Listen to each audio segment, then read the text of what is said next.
Bienvenue à ce journal. Bonjour à tous. Merci de nous suivre. Le nouvel ambassadeur de France au Mali, Jules Iberson, a présenté ses lettres de créance au président de la République par intérim. À noter qu'Iberson était militaire diplômé de l'Institut des hautes études de la sécurité intérieure de France. Djonkouda Traoré a également reçu les lettres de créance du nouvel ambassadeur du Royaume du Danemark, Garli Anderson, un spécialiste des questions politiques. Serra Batili nous les présente. C'est un militaire qui répond désormais au nom de la France au Mali. Gilles Iberson, 52 ans, est diplômé de l'Institut des hautes études de la sécurité intérieure de France. Il a donc en poche un brevet de l'enseignement militaire supérieur. Le conseiller des affaires étrangères, jusque-là chef de la mission Mali-Sahel au Quai d'Orsay, a été également directeur du cabinet des Outre-mer et des collectivités locales. Gilles Iberson, officier d'active, a occupé le poste de responsable lutte antiterrorisme au niveau des affaires stratégiques de sécurité et du désarmement, de travailler dans plusieurs sociétés.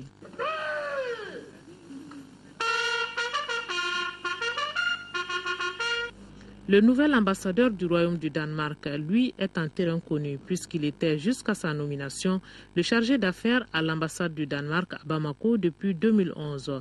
Anders Garli Andersen, 46 ans, est un polyglotte titulaire d'un master en sciences politiques, études de développement. Le diplomate a également servi au Soudan, à Djibouti, en Birmanie, au Cambodge et à l'Union africaine comme conseiller puis ambassadeur. Jeune expert auprès de l'ONU en Amérique du Sud et à La Haye, Anders Garli Andersen était le chef de section du département développement, ensuite de politique de sécurité, toujours au ministère des Affaires étrangères à Copenhague. Tenue de la réunion du comité de suivi de la feuille de route du gouvernement à la primature, les membres du comité ont examiné 3 rapports relatifs à la situation sécuritaire et économique du pays ainsi qu'à l'organisation des élections. Le reportage de Adama Kodjo. 3 rapports sont soumis à l'examen des membres du comité de suivi de la feuille de route du gouvernement. Il s'agit des rapports élaborés par les commissions en charge du suivi du processus électoral, de la défense et de sécurité et de l'économie. Des mesures sont en train d'être mises en œuvre pour que le tissu social puisse être remis en bon état. C'est une action de longue haleine probablement qui ne pourra pas être entièrement résolue pendant la transition. Mais les actions importantes sont en train d'être menées au niveau du gouvernement pour la réalisation d'infrastructures, en particulier dans les zones où les infrastructures ont été particulièrement détruites. Et on a beaucoup parlé effectivement du problème des indemnisations. Et le Premier ministre a donné des directives claires. Une loi d'orientation a été prise déjà pour régler ce problème d'indemnisation. Le décret d'application de cette loi est dans le circuit. Pour le respect du calendrier électoral, d'intenses activités sont menées par le ministre en charge de l'administration territoriale et le comité compte sur l'implication de tous les acteurs pour réussir le processus électoral. Nous avons un comité interministériel de suivi du processus électoral qui a été mis en place, présidé personnellement par le Premier ministre et qui va régler tous les problèmes de détail, des problèmes techniques et des problèmes d'arbitrage dans la conduite du processus électoral. Donc la coexistence entre ce comité interministériel et le comité de suivi de la feuille de route ne pose véritablement pas problème. Une bonne nouvelle quant à la défense et la sécurisation du territoire national. Boubacar Sow annonce que d'ici mi-mai, aucune portion du territoire ne sera sous occupation de forces rebelles. Cependant, il subsistera des problèmes de sécurité qu'il faut résoudre. Et ces problèmes de sécurité ont été abordés par le ministre de la Sécurité intérieure et à travers le déploiement progressif des services de sécurité et au niveau des chefs-lieux de région. Et cette action va se poursuivre au niveau des cercles et des arrondissements. L'examen du rapport de la commission communication et mobilisation sociale et action humanitaire est renvoyé à la réunion prochaine du comité. Le président de l'Assemblée nationale par intérim a reçu une délégation des pionniers du Mali. Le commissaire Mohamed Doumbia et ses camarades étaient venus soumettre à Younousi Touré le projet d'institutionnalisation de leur association et son retour probable dans les écoles. Mohamed Doumbia, à sa sortie d'audience, est au micro de Nando Dambeli. On était venu pour échanger au fait sur quelques points. C'est surtout pour le retour de l'éducation pionnière à l'école. Car on s'est dit, après une analyse, On s'est dit que la situation que nous vivons aujourd'hui est due, c'est vrai, il y a plusieurs facteurs, mais quelque part, il y a une perte de valeur. Une perte de nos valeurs qui est à la base, une perte de notion de civisme, de citoyenneté et même de patriotisme qui est là. Donc voilà pourquoi on était venu solliciter le président pour voir comment cette éducation pionnière peut retourner à l'école. Et en plus, on a entamé une campagne de sensibilisation sur la connaissance et la compréhension des emblèmes de la République, et notamment le drapeau et l'hymne. Car on constate que, je me permets de le dire, une sorte de profanation de ces emblèmes au sein de la nation. Le Mali et ses partenaires tentent de trouver une solution à l'épineuse question de la problématique de l'accès des populations à l'eau potable. Une question cruciale puisqu'on estime à 200 000 mètres cubes le déficit de production d'eau à Bamako. Une table ronde a débuté en ce sens hier matin. Il s'agit donc pour les deux parties de relancer le projet de financement du projet d'alimentation en eau potable de la ville de Bamako à partir de Kabala. Le projet nécessite un financement de près de 165 milliards de francs CFA. Mohamed Jara les détails. Le gouvernement du Mali et ses partenaires financiers ensemble pour donner de l'espoir à des milliers de personnes toujours privées d'eau potable à Bamako. La situation s'est aggravée en cette période de canicule. On estime à 200 000 mètres cubes le déficit de production d'eau à Bamako. Une situation qui s'explique par la forte croissance de la population. Cette table ronde vise à relancer le financement de l'ambitieux projet d'alimentation de la ville de Bamako en eau potable à partir de Kabala. Le projet nécessite un financement de près de 165 milliards de francs CFA, toutes composantes confondues. La station qui sera installée à Kabala, les ouvrages de stockage, les châteaux et les réseaux de distribution d'eau aux populations. C'est la crise politico-sécuritaire qui a freiné les travaux de construction de la station de pompage de Kabala. Les bailleurs ayant suspendu leurs appuis financiers, ce qui a entraîné un déficit d'investissement de plus de 60 milliards de francs CFA. Vous comprendrez que la présente rencontre est d'une grande importance pour mon département, car elle doit marquer le début de la concrétisation d'un autre rêve, en traçant le chemin vers la réalisation d'un projet fort longtemps attendu depuis près de 15 ans par la population de la ville de Bamako et environ. En attendant la fin des travaux de la station de Kabala, le gouvernement a pris des initiatives pour faire face au déficit actuel d'approvisionnement en eau potable des quartiers périphériques de Bamako, avec la construction de stations compactes à Missabougou et à Kalabankoro. La fin des travaux est prévue courant cette année. Cette initiative du gouvernement du Mali bénéficie de l'appui des partenaires techniques et financiers, qui affichent de bonnes intentions de financement. La réussite de cette réforme institutionnelle permettra davantage de transparence et d'efficacité. Elle demeure le plus grand défi à finaliser au cours des prochains mois. Nous, PTF, nous assurons, Monsieur le ministre, de notre soutien constant pour l'achèvement de ce processus. Avec cette table ronde, c'est un nouveau départ dans les relations de partenariat entre le Mali et ses partenaires.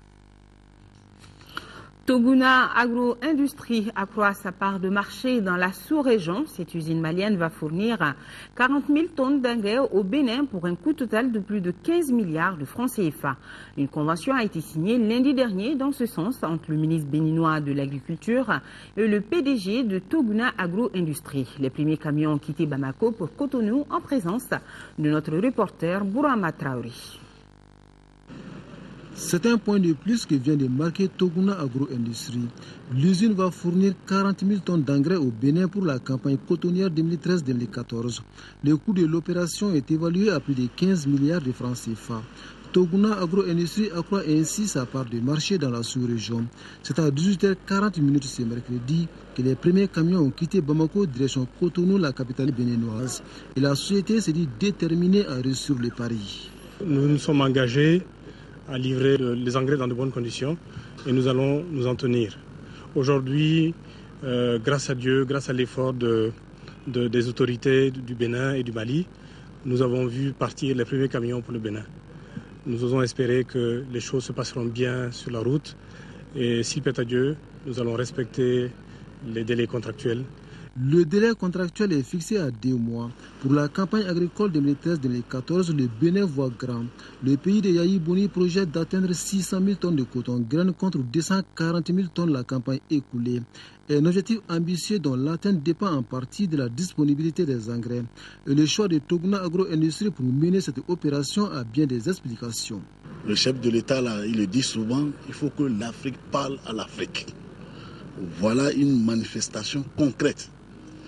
Nous avons lancé un appel d'offres international et le chef de l'État a préféré qu'on prospecte d'abord la sous-région.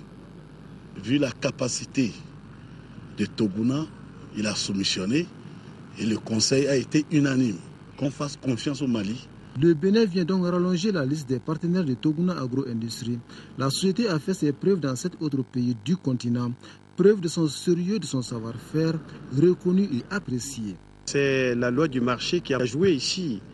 Ce n'est pas pour les beaux yeux d'un opérateur économique que le gouvernement du Bénin s'est levé et puis dire bon voilà, je viens là. C'est vrai qu'il y a une préférence qu'il faut avoir et l'appel d'offres a été lancé. Et Toguna a soumissionné, il a emporté dans des conditions de transparence requises. Par ailleurs, les 40 000 tonnes d'engrais ont fait l'objet de la signature d'une convention entre le ministre béninois de l'Agriculture et le PDG de Toguna Agro-Industrie. Une convention qui a été signée le lundi dernier. Journée d'échange sur la gestion des finances publiques. Les agents du bureau du vérificateur général et les représentants des structures de contrôle des finances partagent leur expérience pour l'amélioration de la gestion des finances publiques. Au menu des travaux, 4 communications, dont une relative à la synergie d'action entre les intervenants du secteur. Ramata Konate, compte rendu. Comment construire un partenariat solide pour améliorer la gestion des finances publiques? Le bureau du vérificateur général et les structures de contrôle en font leurs préoccupations. Les 2 parties échangent sur la synergie d'action entre les organes de contrôle et le système de contrôle de 3 structures, notamment la section des comptes de la Cour suprême, le contrôle général des services publics et le bureau du vérificateur général. Ce rendez-vous des gestionnaires, selon son initiateur, a un double enjeu. Il est stratégique dans la mesure où il prouve la cohésion d'ensemble de la politique de notre pays face d'une part aux préoccupations de nos concitoyens qui ne comprennent pas toujours notre système de contrôle et d'autre part à celle de nos partenaires techniques et financiers qui imaginent et encouragent plus de concertation entre nos structures de contrôle. L'enjeu est aussi technique parce que notre collaboration permet d'atténuer substantiellement les possibles redondances du contrôle et de cultiver l'efficacité et l'efficience d'une démarche raisonnée du contrôle. Ces échanges devront donc permettre à ces acteurs de mieux explorer leur champ commun, à savoir le fonctionnement, la gestion administrative, financière et comptable des services et organismes publics. Cela en vue de fédérer les efforts de lutte contre la mauvaise gestion. Quittons Bamako pour Gao, où plus de 20 tonnes de matériel de guerre ont été saisies sur le théâtre des opérations de la région et dans ses environs. Des matériels qui constituent la moisson de plusieurs mois de patrouille des forces présentes sur le terrain appuyées par l'opération Serval. Drissa Kone. Depuis le début des opérations militaires, les forces présentes sur le terrain multiplient des patrouilles à la recherche d'éventuels djihadistes et d'armement. C'est au cours de ces opérations que des armes de destruction massive ont été saisies. Cette présentation vise à informer l'opinion nationale et internationale de l'effort déployé par nos forces armées et leurs alliés. Tout ce qu'on vous a montré suffisait pour détruire les bâtiments, pas seulement au nord, mais partout sur le territoire du Mali. Vous allez voir le reste des bombes et roquettes de l'autre côté. Et les munitions que nous avons ici pouvaient tuer 2 fois tous les Maliens. On a assez de munitions ici pour pouvoir tirer 2 fois sur tous les Maliens. Ces butins de guerre sont entre autres des armes comme les PM et les carabines, les mitrailleuses lourdes telles que les 12-7, 14-5 et les armes de DCA Zou-23, des obus de LRM, des roquettes de BM-21 à portée de 20 km, des mortiers de 82 et de 60 mm, de nombreuses munitions parmi lesquelles des canons de 37, 7,62, 12,7, 14,5 mm et les RAC, des grenades offensives et défensives, sans oublier des ceintures explosives et des bombes artisanales. Les ceintures explosives que les djihadistes utilisent, c'est mélangé avec des poudres de TNT. Et même ils préparent ça, poudre de TNT, les billes pour le déroulement des véhicules, les grains, les morceaux de grains, ils les remplissent à la dent, ils mettent un cordon détonnant, les détonateurs électriques, après ils mettent une charge qui permet de les alimenter. C'est la première fois qu'on voit ici, dans ce pays, des explosifs en gel qui ont été récupérés sur le terrain, au niveau du Gourma, avec un certain nombre de détonateurs électriques. En plus de ces armes et munitions, des véhicules tout-terrain et de nombreux pneus ont été récupérés.